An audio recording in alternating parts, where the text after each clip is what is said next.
¿Cómo han estado? Como ya vieron, tenemos el P20 Lite de paseo por el canal. Mil gracias a todos los que nos apoyan, porque si no fuese por ustedes no tuviéramos estos dispositivos acá en el canal. Bien, vamos a proceder con el desempaquetado, porque es a lo que venimos. Acá tenemos el teléfono en primera plana en un color negro, que no es mi favorito, pero hay que respetar el gusto porque hay mucha gente que le encanta este color.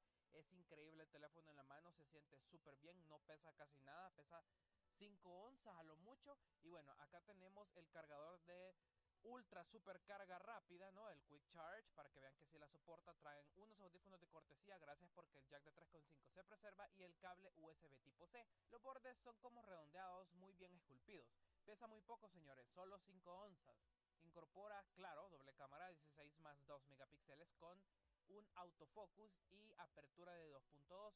Últimamente los diseños de Huawei los estoy sintiendo yo bastante bonito. El teléfono es bastante liso, por lo que un protector va a ser tu mejor amigo. Además de que las huellas digitales se pegan bastante rápido, ¿no? Así que hay que tomarlo en cuenta. Incorpora una cámara frontal de 16 megapíxeles. El marco es de aluminio. A la derecha tenemos la botonera, encendido y volumen, ¿no? Arriba el micrófono, cancelador de ruido, y por debajo el jack de 3.5 con un puerto USB tipo C. Gracias, porque se está incluyendo el USB tipo C. Tenemos la bocina, y por el lado izquierdo la micro SD con capacidad de hasta 256, o mejor dicho, si tú quieres incluir 2 SIMs, pues ponerle 2 SIMs, pero no vas a poder tener la micro SD. Compran el color azul, por favor. Es el color más hermoso a mi gusto personal. Este teléfono brilla como una estrella. Y acá tenemos y vemos un resumen de lo que viene en la caja, ¿no? Pantalla, pocos marcos IPS, LCD de 5.85 pulgadas, casi 6, a 1080 x 2280 ppi. Claramente es inmersiva, a 18:9 Full HD Plus. En cristiano significa que Huawei no sigue impresionando con la calidad de estos paneles en esta gama. Ahora bien, son colores vívidos, son colores un poco saturados, sí tengo que decirlo, pero se sienten bien, ¿no? Porque al final los colores sí se sienten como que si fueran reales. Es un panel impresionante y bastante brillante, tanto bajo el sol, ya contra luz, así como en interiores. Es full sensores. Acá pruebo el giroscopio porque siempre me lo piden.